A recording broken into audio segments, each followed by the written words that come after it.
మరో అంశం మనం చూస్తున్నాం. ప్రతిపక్షాలపై తీవ్ర స్థాయిలో మండిపడ్డారు ఏపీ సీఎం జగన్. చంద్రబాబుకు అందరూ స్టార్ క్యాంపెయినర్లు అంటూ సెటైర్లు వేశారు. బీజేపీలో వదిన దత్తపుత్రుడు క్యాంపెయినర్లు అంటూ కామెంట్ చేశారు. రాష్ట్ర విభజన చేసిన పార్టీ నేతలంటూ పరోక్షంగా షర్మిలపై వ్యాఖ్యలు చేశారు. మరోవైపు జగన్ పాలనలో బాధితులే స్టార్ క్యాంపెయినర్లు అంటూ టీడీపీ కౌంటర్ ఇచ్చింది.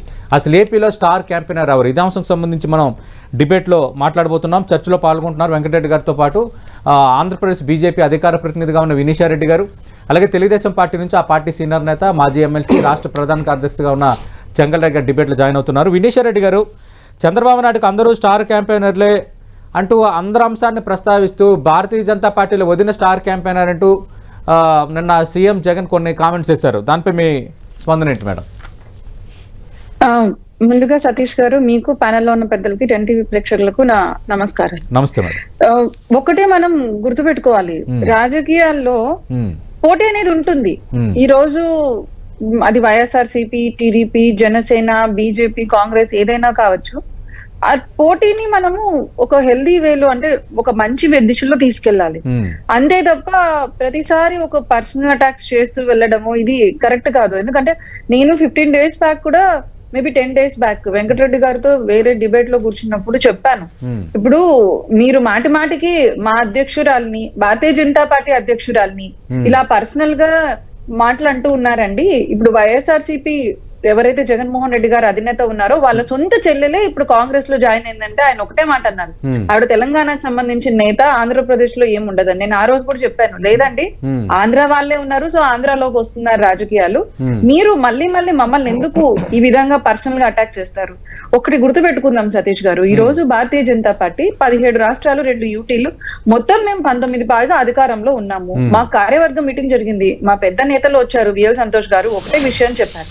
అంటే నేను మాకున్న కాన్ఫిడెన్స్ తో, అదే విధంగా వినయంతో చెప్తున్నాను, ఈ రోజు భారతీయ జనతా పార్టీ ఎవరి మీద ఆధారపడి లేకపోతే ఎవరి కోసమో రాజకీయాలు చేసే పరిస్థితిలో ఏ రాష్ట్రంలో కూడా లేదు. మేము సొంతంగా అధికారంలోకి రావడానికి ప్రయత్నం చేస్తాం, ఆ దిశగానే మా కార్యాచరణ సాగుతోంది. ఇప్పుడు భువనేశ్వర్ని గారిని కూడా అధ్యక్షురాలుగా నియమించారంటే ఎంతో ఆలోచించి పార్టీ ఒక డెసిషన్ తీసుకొని ఉంటుంది. మీరు ఆవిడ మిమ్మల్ని ప్రశ్నిస్తున్నారు వైఎస్ఆర్సీపీని అనేక విషయాల్లో, అప్పుల విషయంలో కావచ్చు, పంచాయతీలకు ఫండ్స్ డైవర్ట్ చేసిన విషయంలో కావచ్చు, రేషన్ కార్డుల విషయంలో కావచ్చు, మద్యం విషయంలో కావచ్చు, రోడ్ల విషయంలో కావచ్చు, దానికి సమాధానం చెప్పకుండా ప్రతిసారి కూడా మీరు పర్సనల్ గా అటాక్ చేస్తూ పోతే ఇది రాజకీయాల్లో ఎంతవరకు శోభ తెస్తుంది? అంటే నాకు ప్రజలే అలాగే నా ప్రభుత్వ పథకాల లబ్ధిదారులు నాకు స్టార్ క్యాంపెయినర్లు, కానీ చంద్రబాబు నాయుడు సీఎం చేయటమే అందరి లక్ష్యం. అలాగే భారతీయ జనతా పార్టీకి సంబంధించి మీరు అన్నట్టుగా వదిన అంటే పురంధరేశ్వరిని ఉద్దేశించే ఆయన అన్నారు. అలాగే ఆంధ్రప్రదేశ్లో విభజన చేసిన పార్టీకి సంబంధించిన మరో నేతని షర్మిలను ఉద్దేశించి అన్నారు, దత్తపుత్రుడని పవన్ కళ్యాణ్ అన్నారు. అంటే వీళ్ళందరి లక్ష్యం జెండాలన్నీ కలిపి ఒక అజెండాగా మారి నన్ను ఓడించటమే, చంద్రబాబు నాయుడిని సీఎం చేయటమే. ఇది నిన్న ముఖ్యమంత్రి చేసిన స్ట్రైట్ కామెంట్. చూడండి సతీష్ గారు, ఇక్కడ ఒక్కటి మనం గుర్తు పెట్టుకోవాలి, మాకు భారతీయ జనతా పార్టీ అధికార ప్రతినిధిగా నేను ఇంపార్టెంట్ మీటింగ్ అంటే ఒకటే చెప్తున్నాను, ఈ రోజు యాజ్ ఆఫ్ నౌ మాకు వైఎస్ఆర్సీపీ ఎలా మాకు ప్రతిపక్షమో టీడీపీ కూడా అంతే విధంగా ప్రతిపక్షం. మేము వైఎస్ఆర్సీపీ తరఫున జగన్మోహన్ రెడ్డి గారు ముఖ్యమంత్రి కావాలనో, లేకపోతే టీడీపీ తరఫున చంద్రబాబు నాయుడు గారు ముఖ్యమంత్రి కావాలనో ఎందుకు పనిచేస్తున్నాం సతీష్ గారు? మాది ఒక జాతీయ పార్టీ, నేను అదే చెప్తున్నాను. మేము 17 రాష్ట్రాల్లో పైగా ఉన్నాము, 2 యూటీల్లో ఉన్నాము. ఇప్పుడు నెక్స్ట్ మేము ఖచ్చితంగా దక్షిణాదిలో, అది ఆంధ్రప్రదేశ్ కావచ్చు, తెలంగాణ కావచ్చు, తమిళనాడులో కావచ్చు, మేము ఎదగాలని అనుకుంటాము, ఆ విధంగానే కార్యాచరణ చేస్తున్నాం. ఇటువంటి ఒక భ్రమ ఉంది చూసారా, వీళ్ళేమంటారు ఒక ఆ పార్టీతో సపోర్ట్, వాళ్ళేమంటారు ఈ పార్టీకి సపోర్ట్, ఇదంతా మీడియా చూస్తున్న ఒక అభూత కల్పన సృష్టి. అంటే ఆల్రెడీ టీడీపీ జనసేనతో బీజేపీ పొత్తుకు రంగం సిద్ధమైపోయిందని నిన్న 10 టీవీ అందరికంటే ముందుగా ఈ అంశాన్ని కూడా బ్రేక్ చేసింది. ఆల్రెడీ బీజేపీ కూడా ప్రపోజ్ చేయబోతున్న ఆ సీట్స్ సంబంధించిన వివరాలను ఇన్ డీటెయిల్గా నిన్న 10 టీవీ ఎక్స్క్లూజివ్గా ఇచ్చింది. దాదాపు పొత్తుకు రంగం సిద్ధమైందని. నేను ఇన్ డీటెయిల్డ్ గా ఏం జరుగుతుందో మీకు చెప్పగలను సతీష్ గారు. 1 వీక్ బ్యాక్, మిగతా పార్టీల గురించి నాకు తెలియదు, ఒక 3-man కమిటీ ప్రతి జిల్లాకు వెళ్లి, ప్రతి అసెంబ్లీ, ప్రతి పార్లమెంట్ లో మనం ఎన్నికలకు సమాయత్తమై ఉండాలి, ప్రతి అసెంబ్లీలో పోటీ చేసే వారి లిస్టు తీసుకొని వెళ్ళింది. 1400కు పైగా మాకు అప్లికేషన్స్ వచ్చాయి ఎమ్మెల్యే అండ్ ఎంపీ సీట్లకు. ఇది మెయిన్ భారతీయ జనతా పార్టీ అధికార ప్రతినిధిగా మీకు చెప్తున్నాను, ఇది మా పరిస్థితి. మా నేతలు సంతోష్ జీ గాని, శివప్రకాష్ జీ గాని మొన్న ఎమర్జెన్సీగా మేడం మీటింగ్ తీసుకున్నారు పురంధేశ్వరి గారు. ఎన్నికల నోటిఫికేషన్ వచ్చే టైం అయింది. మన అందరం కూడా 175 అసెంబ్లీలో ఎన్నికలకు సమాయత్తంగా ఉండాలి. ఇది నేను చెప్తున్నాను. మరి ఇటువంటి మీడియా అపోహల దృష్టిలో మనం పడకూడదు, ప్రజలను తప్పుదారి కూడా పట్టివ్వకూడదు. నేను ఇంకొక క్వశ్చన్ అడగదలుచుకున్నాను వాళ్ళని. ఇప్పుడు ఏదైతే చెప్తున్నారో మేడం గారు పర్సనల్ గా ఏమైనా ఉండొచ్చండి, వాళ్ళ ఇంట్లో సంబంధాలు అట్లా ఇట్లా. ఇప్పుడు షర్మిల గారిని కూడా మరి అలాగంటే జగన్ గారే కాంగ్రెస్ లోకి పంపించారా యాంటీ ఇన్కంబెన్సీ ఓట్లు చీలడానికి, వాళ్ళ ప్రభుత్వ వ్యతిరేక ఓట్లు చీలడానికి? ఇలా ఎంతవరకు మనం పర్సనల్ రిలేషన్స్ పొలిటికల్ ఈక్వేషన్స్ తో కలుపుకుంటూ వెళ్తాము? రెస్పెక్ట్, గౌరవం అనేది కూడా ఇచ్చిపుచ్చుకోవాలి, అది ఏ పార్టీ వాళ్ళైనా. దయచేసి పక్కన ఖచ్చితంగా అవి కూడా మాట్లాడదాం. చంగలరెడ్డి గారు, వినీశ్వర్ రెడ్డి గారు, ఇప్పుడు పురంధరేశ్వరి చంద్రబాబు నాయుడుకు బంధువు అన్న విషయంలో మాకు అభ్యంతరం లేదు, కానీ టీడీపీ అప్పుల విషయంలో తప్పుడు లెక్కలు ఏం చెప్తుందో అవే లెక్కలను పురంధరేశ్వరి గారు చెప్పడాన్ని మేము తప్పుపడుతున్నాము. అలాగే స్కిల్ డెవలప్మెంట్ సంబంధించి అరెస్ట్ చేసిన విధానం కరెక్ట్ కాదని ఆమె చెప్పడాన్ని మేము తప్పుపడుతున్నాము. అంటే మేము చంద్రబాబు నాయుడుకి సపోర్ట్ చేయి, మాకు ఇండిపెండెంట్గా మేము వ్యవహరించే పార్టీ భారతీయ జనతా పార్టీ అన్నప్పుడు టీడీపీ చెప్పినవే భారతీయ జనతా పార్టీ ఎలా సమర్థిస్తుంది?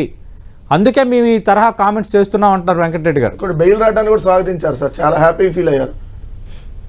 మరి వదినగా ఫీల్ అయ్యారా, భారతీయ జనతా పార్టీ అధ్యక్షురాలుగా ఫీల్ అయ్యారా కూడా చెప్పాలి కదా.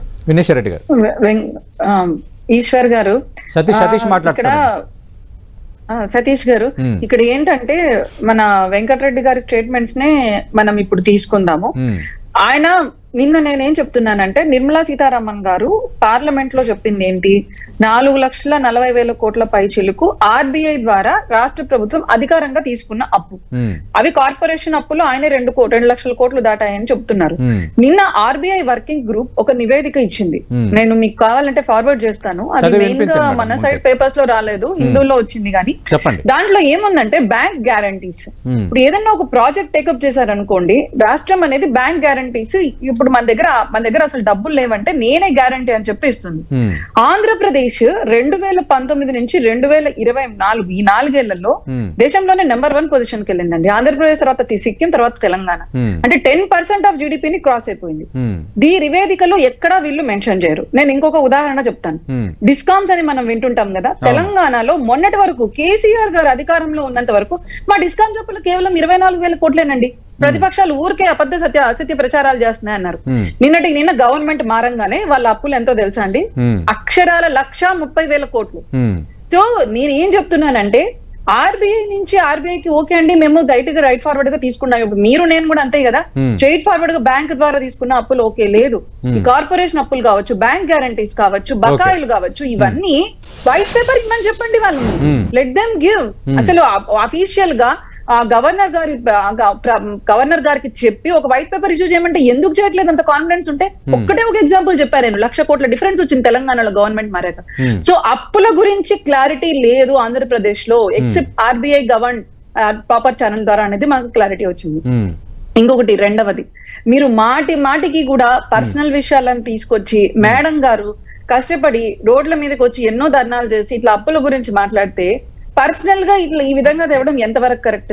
అరే మా పార్టీలో మేమేం తీర్మానాలు చేస్తామో వాళ్ళకి ఎందుకండి, వైఎస్ఆర్సీపీ పార్టీ వాళ్ళకు? నాకు అర్థం కాదు. ఈ రోజు మేము పొత్తులో ఉన్నామా? లేదు కదా. ఈ రోజు 3-man కమిటీతో మేము ప్రతి అసెంబ్లీలో మేము తీసుకుంటున్నాము. మా తీర్మానం మేమేం చేసామో వాళ్ళకి ఎలా తెలుస్తుంది? వెంకటరెడ్డి గారు మా పొత్తులు మా ఇష్టం అంటున్నారు ఒకటి, వినీశ్వర్ రెడ్డి గారు రెండోది, అప్పులకు సంబంధించి కూడా చెప్పే లెక్కలు, తర్వాత బ్యాంక్ గ్యారంటీలు, కార్పొరేషన్ నుంచి తీసుకుంటున్న అప్పులు, మొన్న తెలంగాణ ప్రభుత్వం చూసాం కదా, వాళ్ళు చెప్పిన లెక్కలకి ప్రభుత్వం మారిపోయిన తర్వాత బయటపడిన లెక్కలకి చాలా తేడా ఉందని. సార్ బ్యాంక్ గ్యారంటీ రాష్ట్ర ప్రభుత్వం గ్యారంటీతో తీసుకున్నాయి, రాష్ట్ర ప్రభుత్వం గ్యారంటీ లేకుండా తీసుకున్న రుణాలు కూడా విత్ పబ్లిక్. మొన్న ఆల్రెడీ మా మంత్రి గారు ఇక్కడ ప్రెస్ మీట్ పెట్టారు, మంత్రి గారు ప్రెస్ మీట్ పెట్టి చెప్పడం జరిగింది. ఇవేనా